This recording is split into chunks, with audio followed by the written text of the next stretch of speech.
اللہ تعالیٰ سے محبت کرنے والے کو دو خوف لاحق رہتے ہیں اس دنیا کی زندگی میں: کفر کا خدشہ اور دنیا سے جانے کے بعد عذاب قبر کا خدشہ اور خوف۔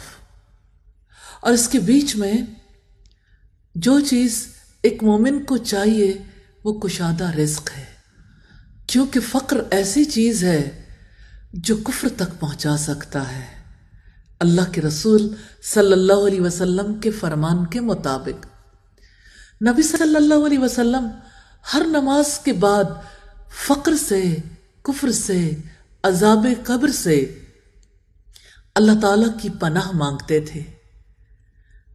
آئیں دعا کر لیتے ہیں اور اپنی ہر نماز کے بعد یہ دعا رکھ لیتے ہیں: اللہم انی اعوذ بک من الکفر والفقر وعذاب القبر۔ یا اللہ، میں کفر، فقر اور عذاب قبر سے تیری پناہ میں آتا ہوں۔ یا اللہ، ہمیں ہمیشہ اپنی پناہ میں لے لیجئے۔ آمین ثم آمین۔